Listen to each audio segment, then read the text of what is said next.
将猪里脊像这样切成1厘米左右见方的丁，配少许黄瓜、胡萝卜丁，将里脊加入少许精盐、料酒、少许的胡椒粉，拌匀备用。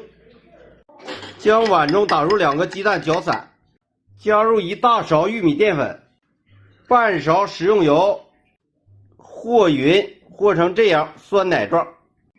将里脊挂匀后，5、6成油温下锅炸，改中火慢炸，炸熟至金黄酥脆，捞出控油。